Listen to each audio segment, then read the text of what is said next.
Wernher von Braun is left with a tomorrow. The German people have only their yesterdays.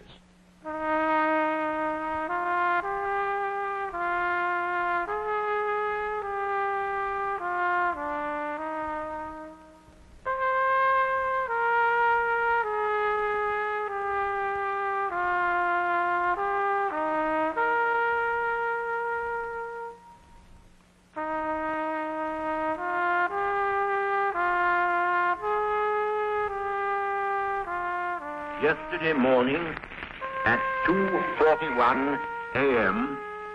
at General Eisenhower's headquarters, General Jodl signed the act of unconditional surrender of all German land, sea, and air forces in Europe to the Allied Expeditionary Force. The German war is therefore at an end.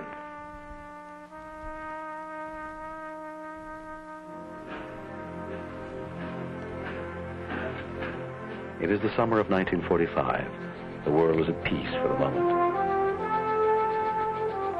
At 33, Wernher von Braun has accomplished in a decade more than most will in a lifetime. Now he moves towards a new life in America. He leaves behind little of value. In Germany, the victors are dividing the spoils of war. Peenemünde has gone to the Russians. But the man whose vision and skills built the V-2s is on his way to an American Army post in El Paso, Texas. He has become what he calls a prisoner of peace. His destiny has placed him in the hands of another military figure, this time an American Army Colonel, Holger Tolstoy. It is Tolstoy who snares from the Russians 16 ships full of V-2 components. It is Tolstoy who captures an even bigger prize of war, von Braun himself. It is Tolstoy who originates Operation Paperclip, the transfer of 117 of von Braun's Peenemünde associates to America. And it is Tolstoy who will in the years ahead support and protect von Braun's dream of a rocket to the moon. For Wernher von Braun, what Walter Dornberger was in Germany, Holger Tolstoy is to become in America. At Fort Bliss, the Texas Army post that for the next 5 years will be his home, von Braun is at work in 3 areas. Consultation in guided missile development, a weapon field in which America's own engineers have made great progress. Supervision of the firing of captured V-2s, and the development of the V-2 into a new, longer-range, more powerful rocket. It will become the Redstone missile.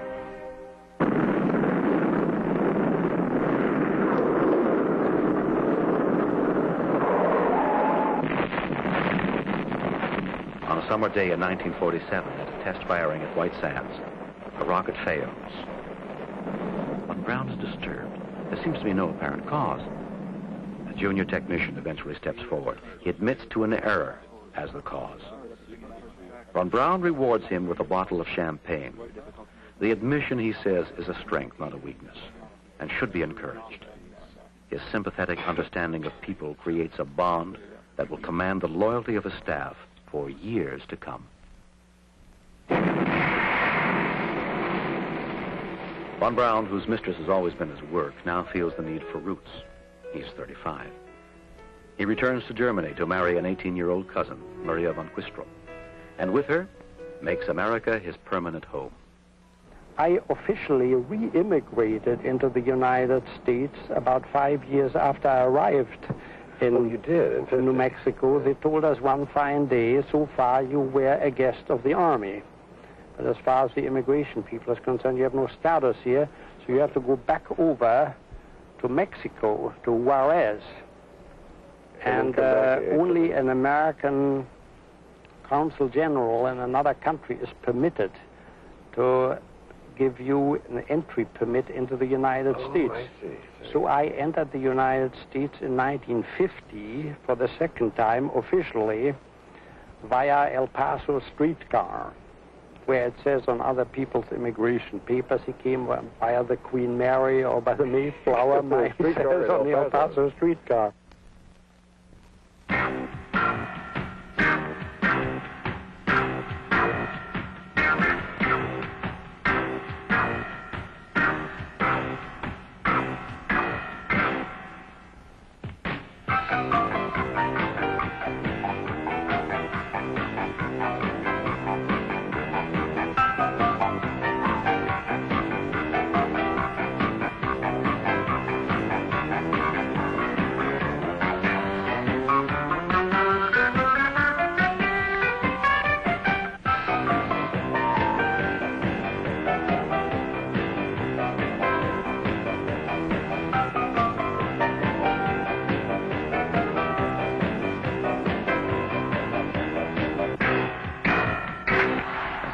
swings into the 50s, von Braun and the paperclip scientists move to Huntsville, Alabama.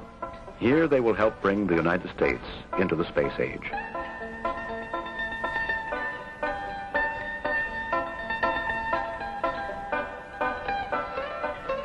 A small southern city where for 150 years cotton has been king is about to become Rocket City, USA.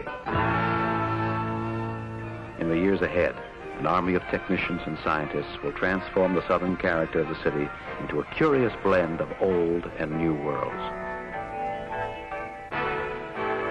Library membership will skyrocket. There will even be a chamber music society. The phone book will read more like Hamburg than Huntsville. On the 15th of April, 1955, at the age of 43, von Braun, 40 of the staff, and their families become U.S. citizens. Holger Toftoy has prepared the way.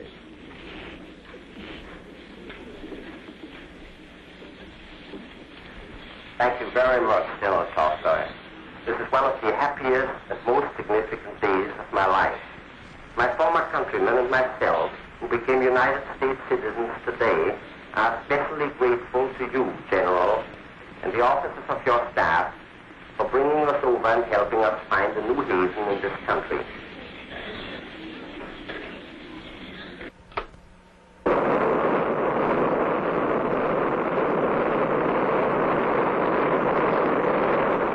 There is a change of command at Huntsville. Von Braun's team is now busy at work developing the Jupiter rocket. In the privacy of his own dreams, von Braun has moved beyond rockets and thinks of space stations and satellites. But there is little interest in Washington at the moment in space exploration. For his Army employers, weapons are the priority in a lingering Cold War.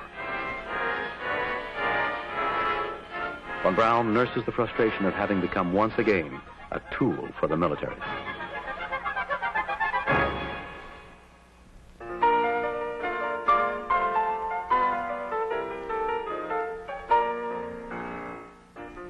In the spring of 1958, on a visit to the site of Robert Goddard's historic rocket launch, von Braun is appalled at the absence of a marker commemorating the event. On his return to Huntsville, he campaigns for the memorial, which now preserves the occasion, and secretly plans to give his Jupiter rocket the power to launch a satellite. Radio Moscow speaks to America. As a result of intensive work by research institutes and designing bureaus, the first artificial Earth satellite in the world.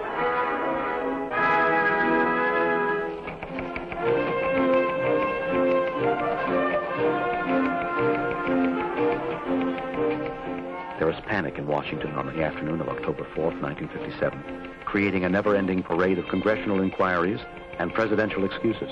Let's remember this. The value of that satellite going around the Earth is still problematical. And you must remember, from 1945, the Russians captured all of the German scientists in Peenemünde. Played against a barrage of Russian space accomplishments, the Navy is pushed to use its Vanguard rocket to launch an American satellite and save America's face.